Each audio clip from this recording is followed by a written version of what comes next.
Assalamualaikum warahmatullahi wabarakatuh. Selamat pagi anak-anak. Pada pagi hari ini kita akan belajar tema 1, indahnya keberagaman, subtema 1, pembelajaran 1. Kemarin kalian sudah menuliskan teks bacaan tentang pawai budaya. Pawai budaya mencerminkan indahnya keberagaman di Indonesia. Sebelum masuk ke pembelajaran, Ibu mau refleksi sedikit tentang pembelajaran yang sudah kalian pelajari selama kelas 1 sampai kelas 3 supaya kalian tidak lupa. Ibu juga mohon maaf jika videonya sangat sederhana. Mudah-mudahan anak-anak tetap bisa belajar dengan maksimal ya. Ibu mau tanya, apa kalian masih ingat dengan huruf? Apa sih huruf? Apa itu huruf? Kalau kalian dulu belajar nyanyi A, B, C, D, E, F, G. Nah, itu adalah huruf. Huruf A, B, C, D, dan seterusnya. Huruf terdiri dari huruf vokal dan konsonan. Apa sih huruf vokal? Dan apa saja huruf konsonan? Iya betul, huruf vokal adalah huruf-huruf yaitu A, I, U, E, O. Huruf vokal yaitu A, I, U, E, O. Huruf konsonan, huruf-huruf selain huruf vokal, yaitu B, C, D, F, dan seterusnya. Sudah mengerti anak-anak? Sekarang Ibu tanya lagi selain huruf. Apa itu kata? Kita harus tahu dulu nih, kata itu apa sih? Kata adalah kumpulan huruf. Ada huruf B, E, L, A, J, A, R. Itu menjadi sebuah kata. Kata apa anak-anak? Iya betul, belajar. Selanjutnya, apa itu kalimat? Kalimat adalah kumpulan beberapa kata. Tadi kan contoh katanya belajar. Gimana caranya kalian membuat kalimat dari kata belajar? Iya betul, mudah sekali ya. Kalimatnya bisa kita buat menjadi saya sedang belajar. Nah, itu adalah kalimat yang terdiri dari kata saya, kata sedang, dan kata belajar. Selanjutnya ada paragraf. Seperti yang sudah kalian kerjakan kemarin, teks bacaan yang terdiri dari beberapa paragraf. Nah, apa itu paragraf? Paragraf adalah kumpulan kalimat pada suatu teks bacaan. Ingat ya, paragraf adalah kumpulan kalimat. Ibu akan memberikan contoh teks bacaan seperti ini. Teks bacaan yang berjudul batik. Batik merupakan kain tradisional Indonesia. Kain batik dihasilkan dengan cara lukis dan sebagainya. Ini adalah contoh paragraf. Paragraf sangat terlihat jelas perbedaannya dengan yang lain. Dia dituliskan agak menjorok ke dalam, dikasih jarak. Ini menandakan bahwa teks bacaan ini terdiri dari satu paragraf. Hanya ada satu yang menjorok ke dalam. Ya, anak-anak harus lebih diperhatikan lagi dalam menulis, karena itu menandakan paragraf dari suatu teks bacaan. Yang akan kalian pelajari dari paragraf ini adalah gagasan pokok dan gagasan pendukung. Jadi, paragraf ini terdiri dari gagasan pokok dan gagasan pendukung. Apa itu gagasan pokok? Apa itu gagasan pendukung? Ada yang sudah tahu? Gagasan pokok adalah topik yang dibahas pada suatu teks.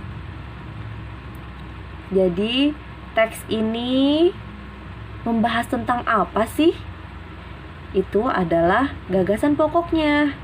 Sedangkan gagasan pendukung adalah uraian informasi tambahan untuk mendukung gagasan pokok tersebut. Untuk mencari gagasan pokok dan gagasan pendukung, hal pertama yang perlu kalian lakukan adalah baca teks dengan seksama. Jadi kalian harus membaca teks tersebut dengan seksama.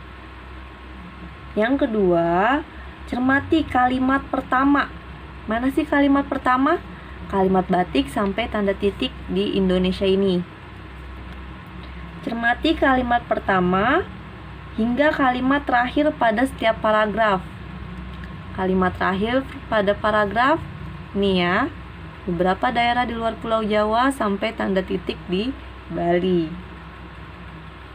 Selanjutnya, kalian harus temukan kalimat utama dan kalimat penjelas dalam suatu paragraf ini. Kalimat utama biasanya ada di awal paragraf. Itu adalah paragraf deduktif.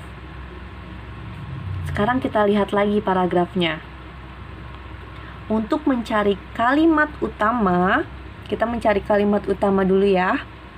Untuk mencari kalimat utama, kalian harus lihat ini topiknya tentang apa sih judulnya? Tentang batik. Kalimat selanjutnya berisi tentang batik merupakan kain tradisional Indonesia. Kain batik dihasilkan dengan cara dilukis atau dicetak menggunakan malam atau lilin yang dipanaskan. Nah, dari sini kita sudah tahu kalimat utama dari paragraf ini, yaitu pada kalimat pertama, batik merupakan kain tradisional Indonesia.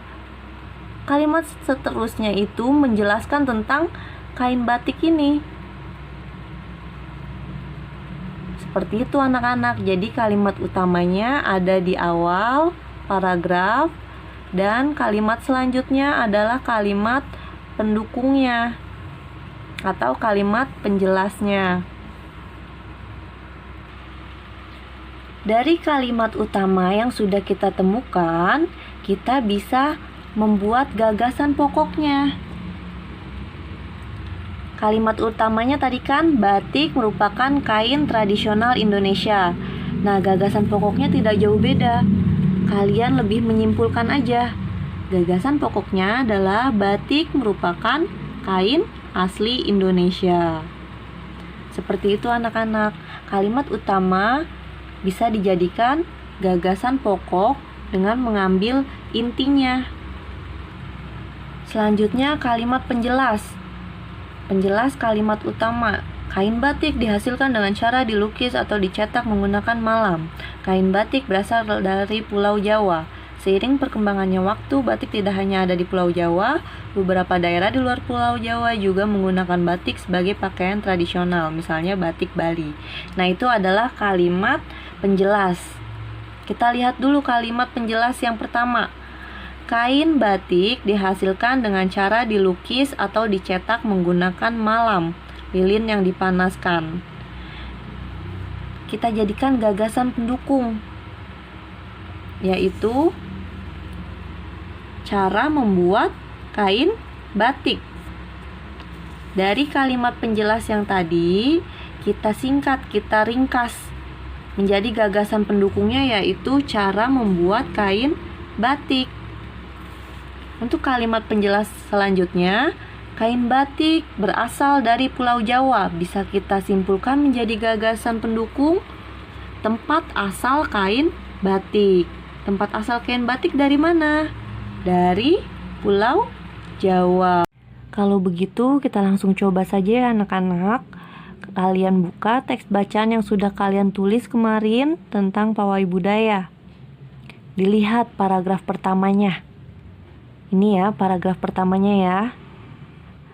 Agak menjorok ke dalam. Ada jaraknya. Kita cari kalimat utamanya terlebih dahulu. Mana ya kalimat utamanya? Iya betul, kalimat utamanya ada di awal paragraf. Pawai budaya sangat menarik bagi warga Kampung Babakan. Inilah kalimat utamanya. Dari kalimat ini kita ubah menjadi gagasan pokok. Diubah aja sedikit menjadi pawai budaya memukau warga Kampung Babakan. Itu adalah gagasan pokoknya. Untuk gagasan penjelasnya atau gagasan pendukungnya, kalian bisa mengikuti kalimat penjelas ini. Hanya kalian lebih singkat saja. Ya, bisa? Kalau begitu, Ibu menugaskan kalian mencari gagasan pokok dan gagasan pendukung dari paragraf 2, 3, dan 4. Jangan lupa dikerjakan ya anak-anak. Kalau tidak mengerti bisa tanya ke Ibu melalui WhatsApp. Itu tadi tugas pertama dari Ibu. Jangan lupa dikerjakan ya. Ibu tunggu. Kalau begitu cukup sekian. Wassalamualaikum warahmatullahi wabarakatuh.